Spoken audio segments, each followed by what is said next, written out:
தமிழ்நாட்டில் 10 கடினமான மலை.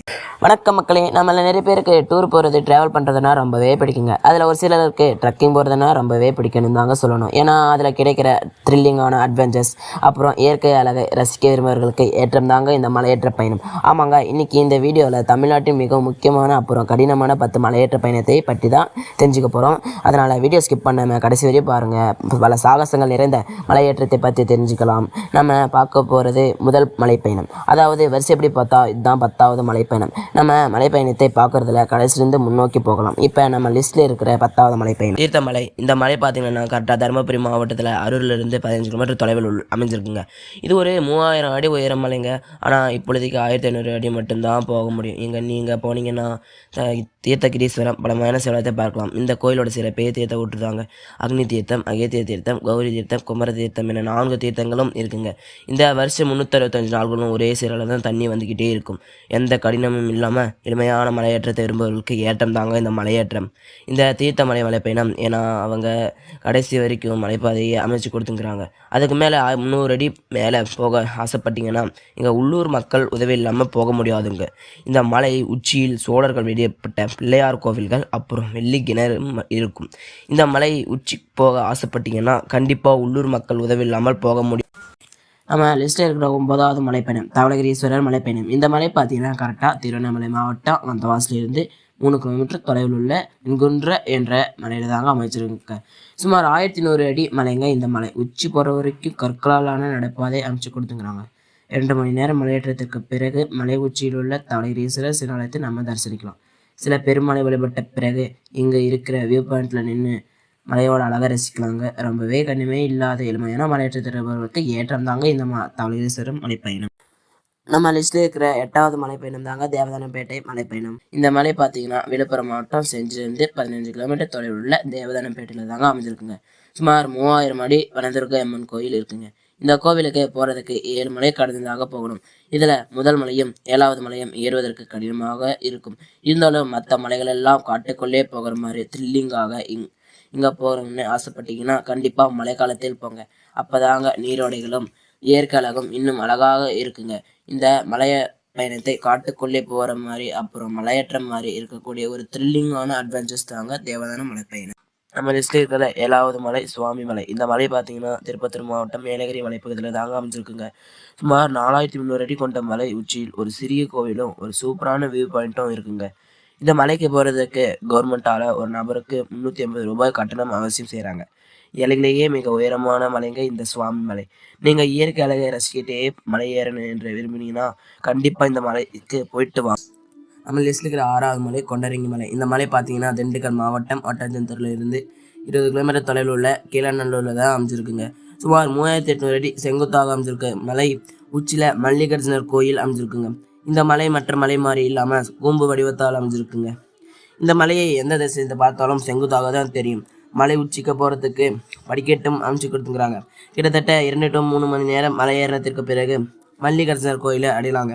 ஒரு த்ரில்லிங்கான மற்றும் சவாலான மலையேற்ற திரும்பவுக்கு ஏற்றம் தாங்க இந்த மலைப்பயணம். நம்ம லிஸ்ட்டில் இருக்கிற 5வது மலை தலைமலையில் சஞ்சீவராயர் பெருமாள் கோவில். இந்த மலை பார்த்தீங்கன்னா திருச்சி நாமக்கல் மாவட்டத்திற்கு எல்லையில் அமைஞ்சிருக்குங்க. இந்த தலைமலை கடல் மட்டத்திலிருந்து கிட்டத்தட்ட 3500 அடி உயரத்திற்கு அமைஞ்சிருக்குங்க. இந்த மலையோட உச்சி பார்க்குறதுக்கு தலை போல இருக்கிறதாலே தலைமலை என சொல்கிறாங்களாம். இந்த மலைக்கு போகிறதுக்கு நாமக்கல் மாவட்டத்திலிருந்து எரும்பம்பட்டி, வனவத்தூர், செம்மந்திப்பட்டி ஆகிய பகுதியிலிருந்தும் திருச்சி மாவட்டத்திலிருந்து இளியம்பட்டி, சஞ்சீவபுரம் ஆகிய பகுதிகளிலிருந்தும் 5 பாதைகளை கொண்டு இந்த மலை உச்சிக்கு போகலாங்க. இந்த மலைப்பாதைகள் கரடுமுரடாகவும் சில இடங்களில் செங்குத்தாகவும் மிகவும் ஆபத்தாகவும் மலைப்பாதையை கடந்து கிட்டத்தட்ட 7 கிலோமீட்டர் தொலைவில் காட்டுக்குள்ளே நடந்து போகிற மாதிரி இருக்குங்க இந்த மலை உச்சிக்கு. இந்த மலை ஃபுல்லாக மூலிகை மரங்கள் நிறைய இருப்பதால் இங்கே சுவாசிக்கும் காற்று உடம்புக்கு ரொம்பவே நல்லது என்று சொல்கிறாங்க. ஒரு கடினமான மலையேற்றத்துக்கு பிறகு நம்ம மலை உச்சியில் இருக்கிற சஞ்சீவராயர் பெருமாள் கோவிலுக்கு போகலாங்க. ஒரு த்ரில்லிங்கான தரமான பிளேஸுக்கு ட்ரக்கிங் போகிறேன் என்று நினைக்கிறவங்க கண்டிப்பாக இந்த இடத்துக்கு போகலாங்க. அடுத்து நம்ம லிஸ்ட்டுக்கிற 3வது மலை பர்வதமலை. மலைகளுக்கெல்லாம் மலை இந்த பர்வதமலை. மலைகளின் அரசன் என்று சொல்லலாங்க. தமிழ்நாட்டின் புகழ்பெற்ற மலையான பர்வதமலை திருவண்ணாமலை மாவட்டம் தென் மகாதேவ மங்கலத்தில் அமைஞ்சிருக்குங்க. சுமார் 4500 அடி கொண்ட இந்த பர்வதமலையின் உச்சியில் சுமார் 3ஆம் நூற்றாண்டில் கட்டப்பட்ட மல்லிகார்ஜுன கோயில் இருக்குங்க. இந்த மலை உச்சிக்கு போகிறதுக்கு 2 வழி இருக்குங்க. தென் மகாதேவ மங்கலம் அப்புறம் கடலாடி. நீங்கள் எந்த வழியில் போகணும்னாலும் இந்த 2 வழியும் இணைஞ்சிருங்க. இந்த 2 வழி இணைஞ்ச பிறகு தான் சவாலான மலையேற்றம் ஆரம்பிக்குது. கரடுமுரடான பாதைகள், செங்குத்தான படிக்கட்டுகள் சவாலாக இருக்குங்க. இந்த மலையேற்றம் கிட்டத்தட்ட 4 to 5 மணி நேரம் மலையேற்றத்திற்கு பிறகு மலை உச்சியில் இருக்கிற மல்லிகார்ஜுனர் கோவிலை அடைஞ்சிடலாங்க. நம்ம சில பெருமானே பார்த்ததுடனே நம்ம ஏறி வந்த களைப்பே போயிட்டு வந்தாங்க சொல்லணும். இந்த பருவதமலைக்கு வருஷம் 365 நாட்களும் போகலாங்க. இருந்தாலும் பௌர்ணமி, அமாவாசை, சித்ரா பௌர்ணமி போன்ற நாட்களில் போகிறது இன்னும் சிறப்பு. ஒரு த்ரில்லிங்கான ட்ரெக்கிங் எக்ஸ்பீரியன்ஸ் வேணுன்றவங்க கண்டிப்பாக பருவதமலை ட்ரை பண்ணுங்கள். 2வது மலை வெள்ளியங்கிரி மலை. இந்த மலை பார்த்திங்கன்னா கோயம்புத்தூர் மாவட்டத்தில் கோயம்புத்தூர்லேருந்து 40 கிலோமீட்டர் தொலைவில் உள்ள மேற்கு தொடர்ச்சி மலையில் தாங்க ஒரு பகுதி தாங்க இந்த வெள்ளியங்கிரி மலை. இந்த மலை முழுவதும் மேகங்கள் சூழ்ந்து வெள்ளை நிறத்தால் காட்சியளிப்பதால் வெள்ளியங்கிரி என பெயர் பெற்றது. கடல் மட்டத்திலிருந்து சுமார் 5833 அடி கொண்ட மலை உச்சியில் சக்தி வாய்ந்த வெள்ளியங்கிரி ஆண்டவர் அமைச்சிருக்காங்க. இந்த வெள்ளியங்கிரி மலை 7 மலைகளை கொண்டது. இந்த மலை உச்சிக்கு போக மலை அடிவாரமான பூண்டில் இருந்து 5 கிலோமீட்டர் தொலைவில் உள்ள பாதையில் வெள்ளியங்கிரி விநாயகர் கோவில், பாம்பாட்டீஸ்வரர் துணை, அப்புறம் அர்ஜுனர் கோவில் இதையெல்லாம் பார்த்துக்கிட்டு இயற்கை அழகை ரசிச்சுக்கிட்டு போய்கிட்டே இருங்களாங்க. வெள்ளியங்கிரி ஆண்டவர் காண இந்த மலையை ஏறத்துக்கு குறைந்தது 6லிருந்து 8 மணி நேரம் ஆகுங்க. மலை உச்சியில் சிவ பெருமானை பார்த்ததுடனே ஏறி வந்த களைப்பையே போயிடுவாங்க சொல்லணும். மலை பயணம் சிவனடியாருக்கும் ட்ரக்கிங் போகிறவங்களுக்கும் ஏற்ற மலை தாங்க இந்த வெள்ளியங்கிரி மலை. லிஸ்ட்டில் இருக்கிற முதல் மலை பொதிகை மலைங்க. இதுக்கு அகத்தியர் மலைன்னு இன்னொரு பெயரும் இருக்குங்க. இந்த மலையில் தான் அகத்தியர் தமிழ் மொழியை வளர்த்தாராம். அது மட்டும் இல்லாமல் தமிழ் மொழி இங்கே தான் முதலில் தோன்றியதாங்க. அப்படி என்று வரலாற்று ஆராய்வு கூறுகிறதாங்க. இந்த மலை திருவண்ணாமலை மாவட்டம் மேற்கு தொடர்ச்சி மலையோட கேரளா எல்லையில் ஒட்டி அமைஞ்சிருக்குங்க. இந்த பொதிகை மலை இது மிகவும் கடினமான மலைங்க.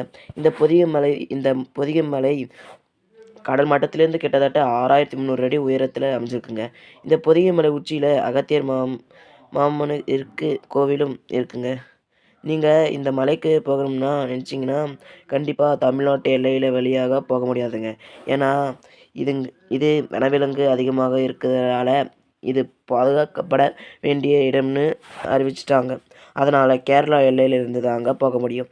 நீங்கள் கேரளா வனத்துறை கிட்ட அனுமதி பெற்று தாங்க இந்த மலை ஏற ஆரம்பிக்கணும். இந்த பொதிகை மலைக்கு குறிப்பிட்ட காலத்தில் தாங்க நாம் போக முடியும். ஒரு நாளைக்கு 100 பேர் மட்டும்தான் அனுமதி அளிக்கிறாங்க. இங்கே நீங்கள் குழுவாக தாங்க போகணும். நம்ம கூட கைட் அப்புறம் லக்கேஜ் பேக் தூக்குறவங்க அனுப்பி வைப்பாங்க. அவங்களுக்கு நாங்கள் பே பண்ணுற மாதிரி இருக்குங்க. ஒரு த்ரில்லிங்கான மாசான அட்வென்ச்சர் ட்ரக்கிங் வேணுன்றவங்க கண்டிப்பாக இந்த பொதிகை மலைக்கு போகலாங்க. இன்றைக்கி நம்ம இந்த வீடியோவில் தமிழ்நாட்டில் மிகவும் கடினமான 10 மலையேற்ற பயணத்தை பற்றி பார்த்தோங்க. நீங்கள் இந்த 10 மலையில் எந்த மலையில் ஏறிக்கிறீங்கன்னு கமெண்ட் பண்ணுங்கள். இனி எந்த மலையை ஏற போகிறீங்கன்னு நினைக்கிறீங்கன்ற கமெண்ட் பண்ணுங்கள்.